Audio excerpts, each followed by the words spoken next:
여러분, 교회 하면 보통 뭐가 제일 먼저 떠오르시나요? 아마 어떤 분들은 주말마다 수많은 사람들이 모이는 웅장한 건물이나 거대한 조직을 떠올리실 테고, 또 어떤 분들은 눈물을 흘리며 기도하는 지극히 개인적이고 깊은 영적 헌신을 생각하실 겁니다.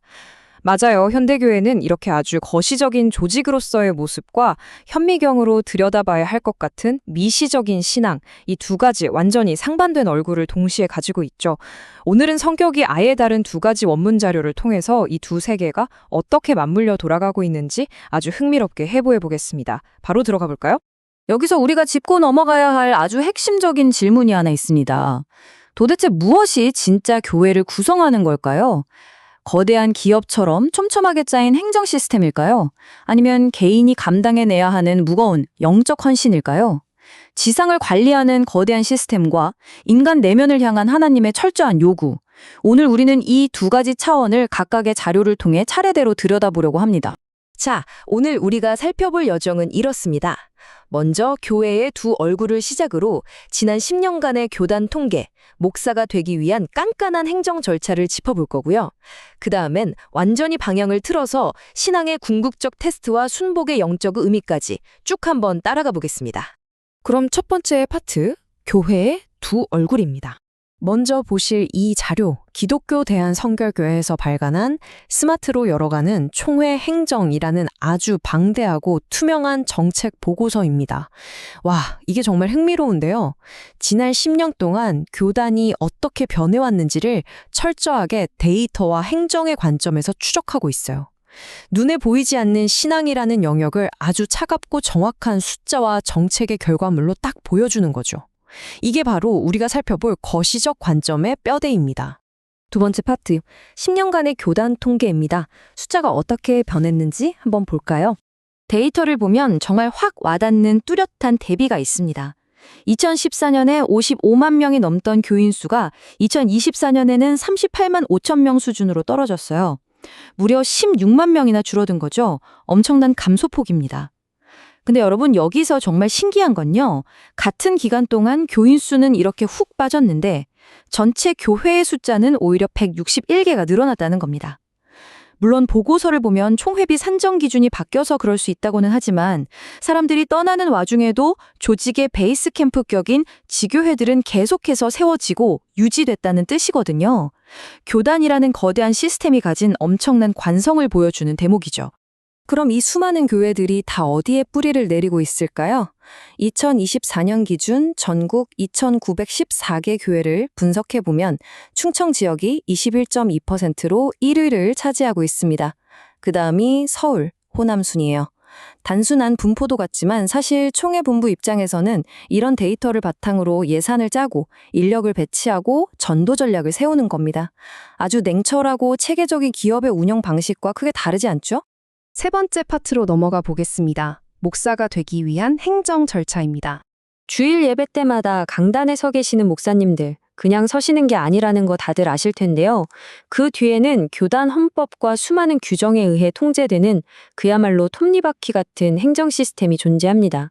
지방회부터 시작해서 총회 교육원, 교육국, 사무국, 고시위원회까지 이 수많은 부서들의 결재와 검증을 모두 거쳐야만 비로소 한 명의 목회자가 탄생할 수 있는 구조인 거죠.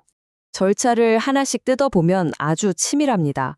일단 전도사로 승인을 받아야 하고요. 지정된 필수 교육을 수료해야 합니다. 그런 다음 헌법과 세칙에 딱 맞춰진 목사고시를 패스하고 안수청원서를 내고 총회 심리부의 깐깐한 검토까지 통과해야 드디어 안수를 받게 됩니다. 서류 양식부터 날짜까지 문서에 아주 정확하게 못 박혀 있어요. 이게 바로 이 거대한 교회가 유지되는 철저한 매크로적 차원의 행정력입니다. 자, 그런데 여기서 잠깐 생각해 볼까요?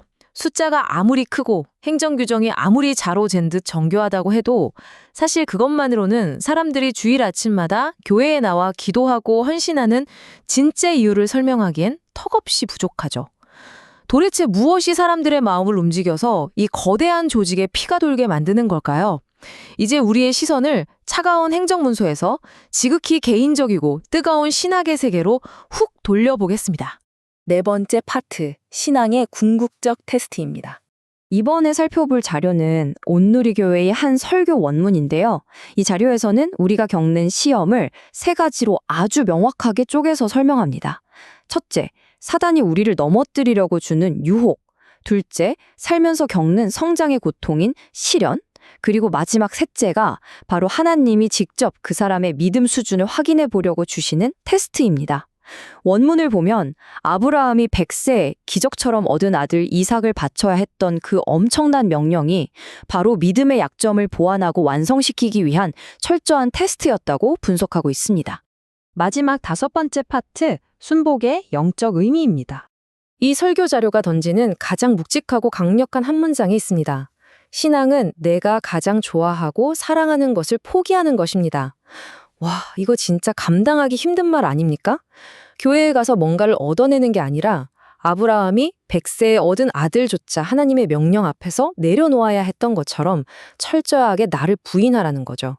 이게 바로 아까 보셨던 그 거대한 교회 조직을 밑바닥에서부터 든든하게 지탱하는 가장 작지만 강력한 단위, 즉 개인의 영적 헌신입니다. 여기서 자료는 아주 깊은 신학적 연결고리를 하나 보여줍니다.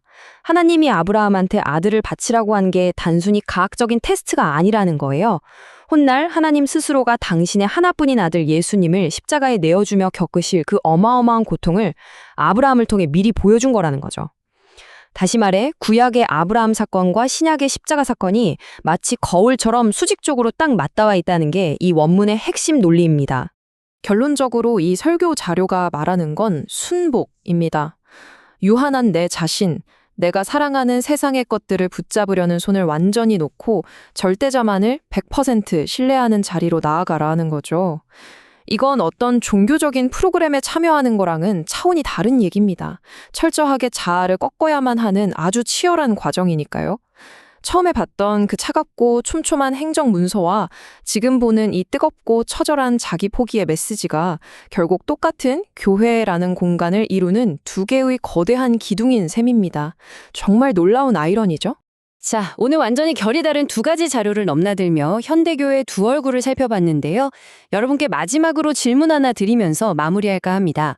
철저하게 숫자로 계산되고 통제되는 매크로적인 거대한 행정 시스템, 그리고 생명보다 귀한 것까지 내려놓으라는 마이크로적이고 영적인 내면의 요구. 여러분이 보시기에 오늘날의 신앙 공동체는 과연 이 둘 중 어느 쪽에 더 무게를 두고 있는 것 같나요? 탄탄한 뼈대와 뜨거운 심장, 이 두 가지의 복잡한 공존이야말로 현대 신앙이 가장 풀기 힘들지만 그래서 더 매력적인 특징이 아닐까 싶네요. 오늘 저희가 준비한 분석은 여기까지입니다. 이 내용이 여러분의 생각에 신선한 자극이 되었길 바라며 저는 다음에 또 재미있고 깊이 있는 자료 분석으로 돌아오겠습니다.